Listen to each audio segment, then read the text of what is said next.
بسم الله والحمد لله والصلاة والسلام على أشرف الأنبياء والمرسلين وعلى آله وأصحابه أجمعين ومن تبعهم بإحسان إلى يوم الدين.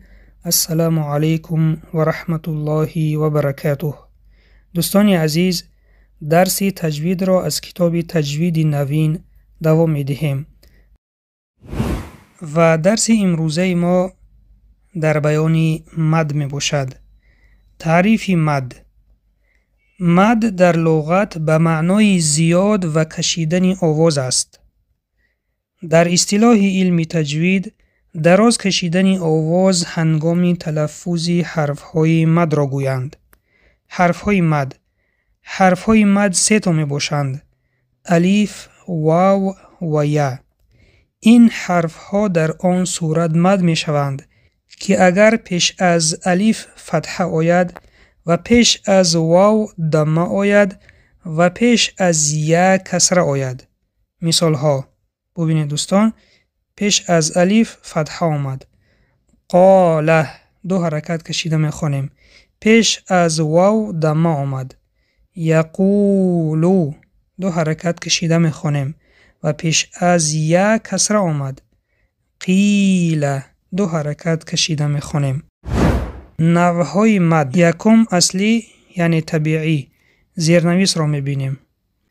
این نوع مد در زبان عربی هم در وقت گفتگو و هم در وقت تلاوت قرآن استفاده برده می شود. به این سبب آن را طبیعی نامیدند.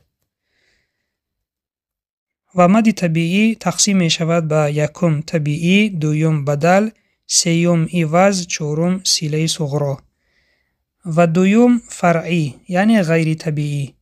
زیرنویس را میخوانیم. این نوع مد در زبان عربی تنها در وقت تلاوت قرآن استفاده برده می شود. به این سبب آن را غیر طبیعی نامیدند. یعنی این گروه مدهای فرعی دوستان فقط هنگام تلاوت قرآن استفاده برده می شوند و تقسیم می شود مد فرعی به مدهایی که سببشان حمزه است. اینها متصل، منفصل و صله کبرا. و مدهایی که سببشان ساکن یا تشدید است. اینها لازم، عارض و لین. اکنون بیایید هر یکی این مد را در علاهیدگی دیده می برایم. یکم مد طبیعی. به آن سبب طبیعی نامیده شد چون هم در وقت گفتگو با زبان عربی و هم در وقت خواندن قرآن کریم این مد شنیده می شود یا که این مد استفاده برده می شود. حرفای مد طبیعی اینها می باشند: الف، واو، یا.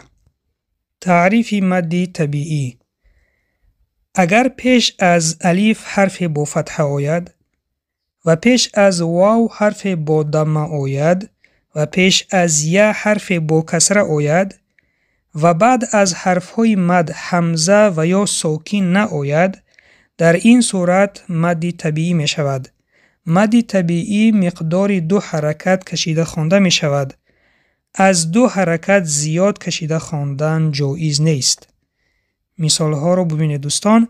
پیش از الف فتحه آمد، قاله، دو حرکت کشیده می خوانیم. پیش از واو ضمه آمد، دو حرکت کشیده می خوانیم، یقولو. و پیش از یا کسره آمد، قیله، دو حرکت کشیده می خوانیم. و ببینید بعد از حرفهای مد حمزه یا ساکن نه آمده است، چون اگر حمزه یا ساکن می آمد این از گروه دیگر مدها بود. دوم مد بدل.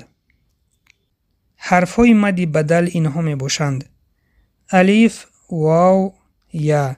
تعریف مد بدل: اگر حمزه پیش از حرفهای مد آید و هر دو در یک کلمه باشند مد بدل می شود که به مقدار دو حرکت کشیده خوانده می شود.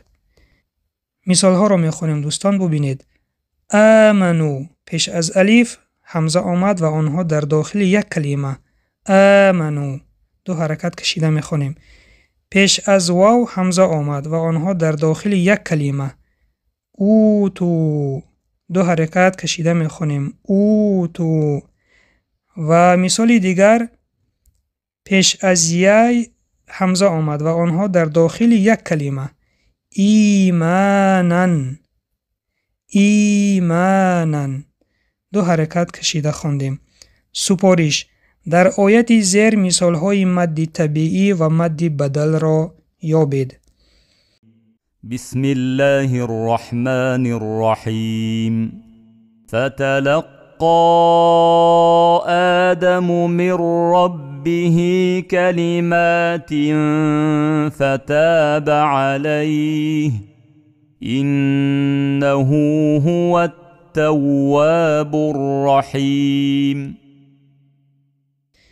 فتلقى آدم، ببینید آدمو اینجا مدی بدل است چون پیش از الف حمزه آمد و آنها در داخل یک کلمه.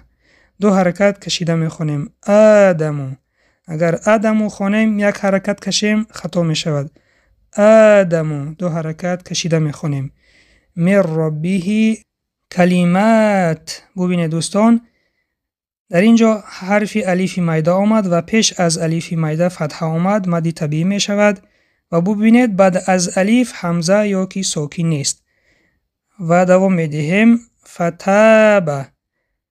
در اینجا نیز بعد از حرف تا حرف الف آمد و پیش از الف فتحه آمد و بعد از الف حمزه یا ساکن نیست، اینجا نیز مد طبیعی است. 2 حرکت کشیده می خونیم فتاب علیهم انه هو التواب. تواب بعد از حرف واو الف آمد و پیش از الف فتحه و بعد از الف حمزه یا که ساکن نیست، اینجا نیز مد طبیعی است. به مقدار 2 حرکت کشیده می خونیم هو التواب الرحیم. خلاصه دوستان در این آیت 1 تا مد بدل یافتیم و 3 تا مد طبیعی. مد بدل آدمو، مد طبیعی کلمات، فتاب، تواب. سوال ها برای سنجش. 1. مد طبیعی را شرح دهید. حرف های آن کدام هایند؟ 2. حرف های مد بدل کدام هایند؟ 3. مد بدل را شرح دهید. وظیفه خانگی: سوره قریش را نوشته همه قاعده های گذشته را یافته علامت گذاری کنید. این بود پایان درس امروزه.